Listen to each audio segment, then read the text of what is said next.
మోకీలు మార్పిడి అంటే ఇప్పటికీ మన దగ్గర మేజర్ సర్జరీని అన్నీ చక్కగా కుదిరి సర్జరీ చేయించుకున్నప్పటికీ పూర్తి స్థాయిలో కోలుకోవడానికి చాలా కాలమే పడుతుంది. అంతవరకు ఆసుపత్రిలోనే ఉండాలి. దీంతో ఇన్ఫెక్షన్ల ముప్పు పెరుగుతుంది. అయితే ఫాస్ట్ ట్రాక్ విధానంలో మోకీలు మార్పిడి చేయించుకుంటే ఈ కష్టాలన్నీ తప్పుతాయంటున్నారు డాక్టర్లు.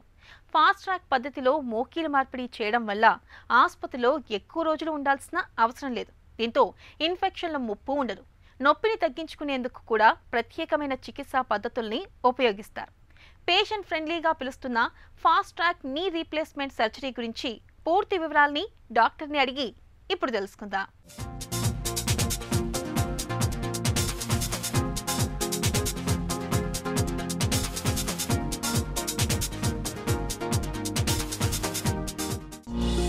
ఫాస్ట్ ట్రాక్ నీ రీప్లేస్మెంట్ అంటే ఏంటి?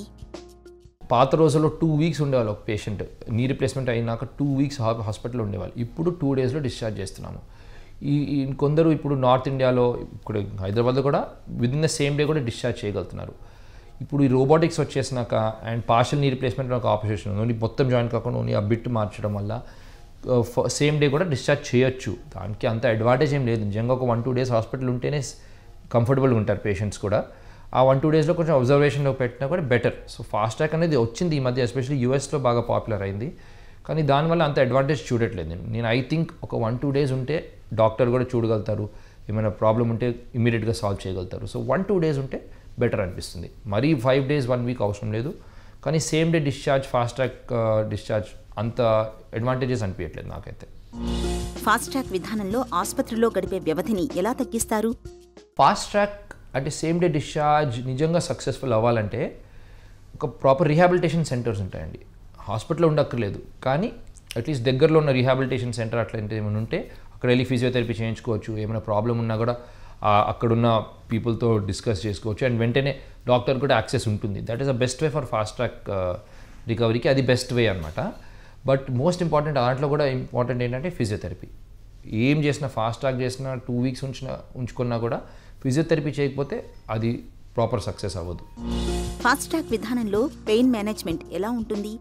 సో మళ్ళీ ఫాస్ట్ ట్రాక్లో కూడా అందరూ ఎలిజిబుల్ కారండి. అంటే మరీ సివియర్ పెయిన్ ఉన్న వాళ్ళకి ఫాస్ట్ ట్రాక్ చేయడం అంత బెటర్ ఆప్షన్ కాదు. కానీ కొందరు ఉంటారు చాలా కంఫర్టబుల్గా ఉంటారు. ఫస్ట్ డేకి కూడా చాలా తక్కువ కట్స్ తీసుకున్న పేషెంట్ వాళ్ళు ఫాస్ట్ ట్రాక్కి మంచిగా ఎలిజిబుల్ అవుతారు. వాళ్ళకి కొంచెం హయ్యర్ పెయిన్కి వెళ్ళిస్తాం, కానీ మరీ ఎక్కువ ఉండదు, అవసరం పడదు. వాళ్ళు మంచిగా రికవర్ అయ్యారు కాబట్టి ఫాస్ట్ ట్రాక్ చూస్ చేయొచ్చు వాళ్ళకి. కానీ మెడిసిన్స్ ఆల్మోస్ట్ సేమ్ ఉంటాయి అన్నమాట. ఫాస్ట్ ట్రాక్ విధానంలో ఇన్ఫెక్షన్ల ముప్పును ఎలా తగ్గిస్తారు? ఇన్ఫెక్షన్స్ అనేది చాలా డేంజరస్ ప్రాబ్లం అండి. అంటే సర్జన్కి కూడా అసలు ఇష్టం. ఆబ్వియస్లీ ఏ పేషెంట్కి ఇన్ఫెక్షన్ అయినా చాలా బాధపడతాం మేము కూడా, అండ్ పేషెంట్ కూడా పెద్ద ప్రాబ్లం అది. కానీ గుడ్ థింగ్ ఏంటంటే మంచి సెంటర్స్లో చాలా రేర్ కండిషన్, అది లెస్ దెన్ 1% అనుకోవచ్చు.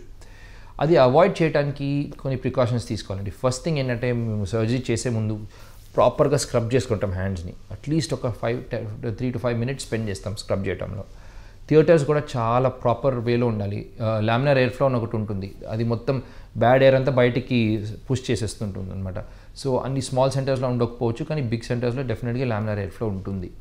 సెకండ్, లోపలికి వెళ్ళినాక, థియేటర్ లోపలికి వెళ్ళినాక పేషెంట్ది మొత్తం leg clean almost 15 minutes clean చేయడంలో స్పెండ్ చేస్తాము. ఆపరేషన్ చేస్తున్నప్పుడు కూడా చాలా కేర్ఫుల్గా 2 gloves వాడి, ఎక్కువ మంది థియేటర్లో లేకపోవడం ఇస్ బెటర్ ఆప్షన్ అనమాట ఇన్ఫెక్షన్స్ తక్కువ చేయడానికి. అండ్ ఆపరేషన్ అంతా అయినాక ప్రాపర్గా క్లోజ్ చేయడం చాలా ముఖ్యం. అండ్ 3 doses ఆఫ్ యాంటీబయాటిక్స్ సరిపోతుంది. మళ్ళీ ఆపరేషన్ తర్వాత కూడా డ్రెస్సింగ్ దగ్గర చాలా జాగ్రత్తగా ఉండాలి. ఇవన్నీ ఫాలో అయితే డెఫినెట్గా ఇన్ఫెక్షన్స్ ఛాన్స్ చాలా తక్కువ ఉంటుంది. ఫాస్ట్ ట్రాక్ విధానంలో కోలుకునే ప్రక్రియను ఎలా వేగవంతం చేస్తారు? ఫాస్ట్ ట్రాక్లో కూడా రీహాబిలిటేషన్ ఇంకా ఎక్కువ చేయాలి, ఎందుకంటే 1-2 days ముందే డిశ్చార్జ్ అయిపోయారు కాబట్టి కొంచెం స్పెసిఫిక్గా ఫిజియోథెరపీ మీద కాన్సన్ట్రేట్ చేయాల్సి వస్తుందండి. లేకపోతే మళ్ళీ బిహైండ్ ద కర్వ్ వచ్చేస్తారు. సో ప్రాపర్గా రికవరీ అవ్వాలంటే ఫిజియోథెరపీ చాలా ముఖ్యం. ఫాస్ట్ ట్రాక్ నీ రీప్లేస్మెంట్పై ఎలాంటి అవగాహన అవసరం? నా దృష్టిలో ఫాస్ట్ ట్రాక్ అనేది యూఎస్లో బాగానే హెల్ప్ అవుతుంది, ఎందుకంటే చాలా రీహాబిలిటేషన్ సెంటర్స్ అన్నీ ఉంటాయి కాబట్టి. అండ్ అక్కడ పేషెంట్స్ కూడా ఫస్ట్ సేమ్ డే డిశ్చార్జ్కి కోరుకుంటారు. మన దగ్గర కొంచెం కల్చరల్గా డిఫరెంట్ ఉంది. Patients they like to stay in the hospital, ఎందుకంటే డాక్టర్తో అట్లీస్ట్ ఒక 2 days ఆ ఇంటరాక్షన్ ఉంటుంది. ఏమైనా ప్రాబ్లం ఉన్నా సేఫ్గా ఉండొచ్చు, అది బెటర్ అనమాట. సో మేబీ యంగర్ పేషెంట్స్లో, కొంచెం యంగర్ ఏజ్లో అయిన పేషెంట్స్కి మేబీ ఫాస్ట్ ట్రాక్ బెటర్ ఏమో, బికాజ్ వాళ్ళు కొంచెం ఫాస్ట్గా రికవర్ అవ్వచ్చు కాబట్టి వాళ్ళకి బెటర్. కొంచెం ఎల్డర్లీ పేషెంట్స్ 70+ అయితే బెటర్ ఒక 2-3 డేస్ హాస్పిటల్ ఉంచితే ఏం ప్రాబ్లం అవ్వకుండా డిశ్చార్జ్ చేయొచ్చు కాంప్లికేషన్స్ లేకుండా. ఫాస్ట్ ట్రాక్ పద్ధతిలో మూకీల మార్పిడి చేయడం వల్ల ఆసుపత్రిలో ఎక్కువ రోజులు ఉండాల్సిన అవసరం లేదు. దీంతో ఇన్ఫెక్షన్ల ముప్పు ఉండదు. నొప్పిని తగ్గించేందుకు కూడా ప్రత్యేకమైన చికిత్సా పద్ధతుల్ని ఉపయోగిస్తారు. మొత్తంగా చూస్తే ఫాస్ట్ ట్రాక్ నీ రీప్లేస్మెంట్ని పేషెంట్ల పాలిట ఒక వరమనే చెప్పుకోవచ్చు.